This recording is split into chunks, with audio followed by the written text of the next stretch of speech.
अनुसूचित जातींमध्ये उपवर्गीकरण हा मुद्दा तापण्याची शक्यता आहे. राष्ट्रीय दलित महासंघाची एक बैठक नुकतंच नागपुरात पार पडलेली आहे आणि राज्याच्या समाजकारण आणि राजकारणावर अत्यंत महत्त्वाचा परिणाम होईल अशा काही मागण्या राष्ट्रीय दलित महासंघाकडून शासनापुढे करण्यात आलेल्या आहेत. बौद्ध समाज जो आहे तो राजकीयदृष्ट्या वेगळा विचार करतो, पण याच घटकातला जो मातंग समाज आहे, जो चांभार समाज आहे, जो ढोर समाज आहे, त्याची राजकीय बांधिलकी वेगळी आहे.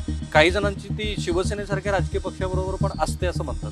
हे खरं आहे? नक्कीच तुम्ही जो प्रश्न विचारला तो नक्कीच प्रश्न आहे. कारण डॉक्टर बाबासाहेब आंबेडकरांनी मुळात ही जी चळवळ उभा केली भारत देशामध्ये, ही नाहिरे वर्गासाठी चालू केली. नाहिरे वर्गामध्ये शेड्यूल कास्टमध्ये जो मातंग समाजाचा वर्ग आहे, जो चांभार समाजाचा वर्ग आहे, तो हा सुद्धा नाहिरे वर्ग आहे. तरी सुद्धा हा समाज, तुम्ही प्रश्न विचारतो की ह्या साईडला झुकला का? ह्या साईडला झुकण्याचं कारण म्हणजे हा झुकलाय. हो, झुकला. SC मधील उपवर्गीकरणाचा अहवाल किंवा त्याबाबतचा आपला अभ्यास हा सरकारला सादर केलेला आहे. हा अहवाल सादर झाल्याचं समजतात किंवा त्यावरून सोशल मीडियावरनं घोषणा होतात. त्या विरोधात वंचितनं बऱ्यापैकी विरोधात आघाडी घेतलेली आहे. वंचितचे नेते या उपवर्गीकरणाच्या विरोधात, तसेच या अनंत बदर समितीचा जो अहवाल आहे त्या अहवालाच्या विरोधात बोलायला लागलेले आहे.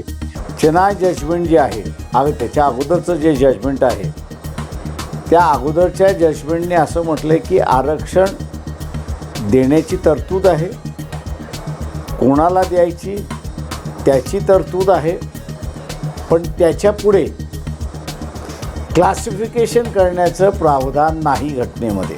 हिंदू दलित संघटनेशी संबंधित आहे. ते 58 समाजाला आज 75 वर्षापासून शैक्षणिक त्यांचा फायदा झाला नाही आहे, व्यावसायिक झालं नाही आणि राजकीय सुद्धा फायदा झाला नाही आहे. त्या हिंदूच्या जर लहानसहान जातीकडे इथलं सरकार लक्ष देत नसेल, दुर्लक्ष करत असेल, तर नक्कीच आम्हाला या सरकारला या देवीच्या समोर, आई भवानी समोर आम्ही आज कळंब ते तुळजापूर चालत येऊन या ठिकाणी सर्वजण आरती करून या ठिकाणी कुलस्वामिनीला, मुख्यमंत्र्याला सद्बुद्धी दे की आरक्षणामध्ये उपवर्गीकरण करायला सांग, नाहीतर आम्ही या ठिकाणी हिंदू धर्म सोडून नवीन धर्मांतराची चळवळ आमच्या हातामध्ये आम्ही घेणार आहेत, एवढं या ठिकाणी सांगतोय.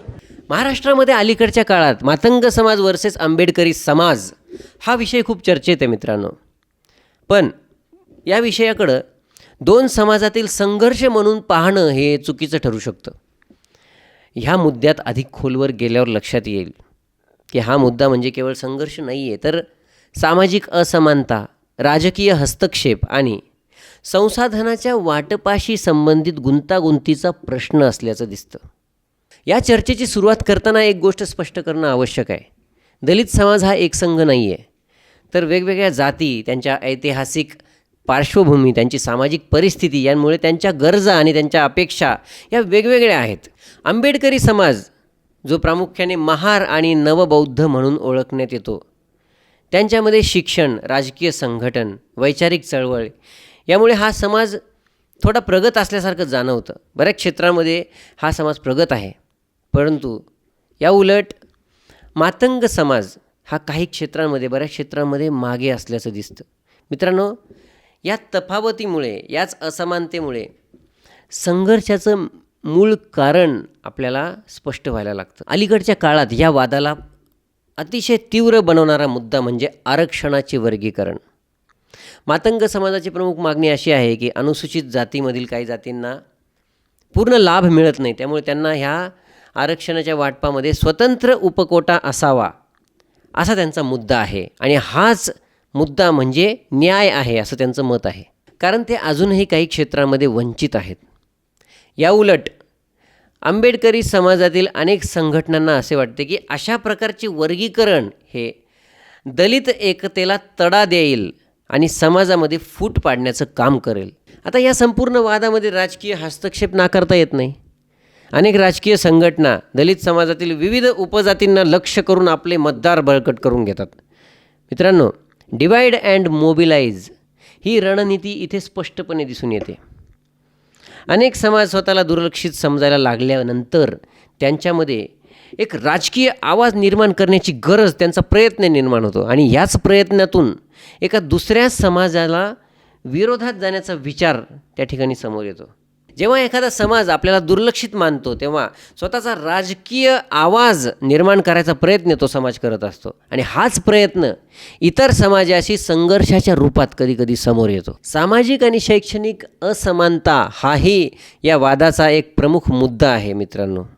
कारण आजही मातंग समाजातील अनेक लोक शिक्षण, रोजगार आणि सामाजिक प्रतिष्ठा या बाबतीत मागे असल्याचं दिसतं.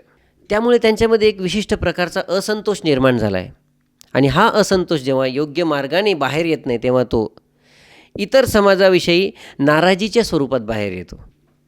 मित्रांनो, समस्या इथे फक्त हीच नाही की एका समाजाने दुसऱ्या समाजाचं नुकसान केलं आहे एवढीच फक्त समस्या नाही आहे, तर एकंदरीत प्रणालीतील असमतोलामुळेच ही समस्या निर्माण झालेली आहे. याचबरोबर वैचारिक फरकसुद्धा ह्या वादाला खतपाणी देतो.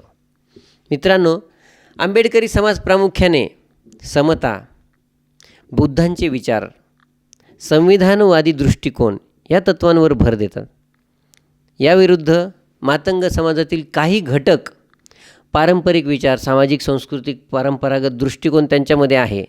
त्यामुळे या भिन्न दृष्टिकोनामुळे परस्पर अंतर वाढतं. महत्त्वाची बाब म्हणजे काही ठिकाणी हिंसक घटना झालेल्या असतात आणि ह्या हिंसक घटना या तणावाला अधिकच बळ देतात.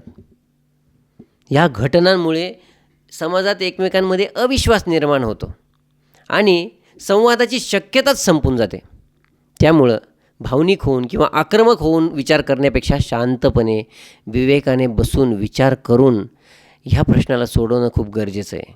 या संपूर्ण परिस्थितीचे तर्कशुद्ध विश्लेषण केल्यावर एक गोष्ट लक्षात येते. हा वाद मातंग वर्सेस आंबेडकरी असा नसून समान संधीसाठीचा संघर्ष आहे.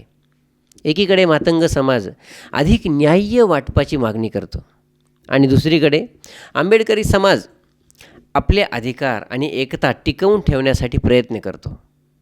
मित्रांनो, दोन्ही बाजूंच्या मागण्यामध्ये काही प्रमाणात तथ्य आहे. या समस्येचे समाधान करण्यासाठी काही ठोस उपाययोजना करणं खूप गरजेचं आहे. विशेषतः आरक्षणाच्या बाबतीमध्ये डेटा आधारित आणि वैज्ञानिक दृष्टीने निर्णय घेणं खूप गरजेचं आहे.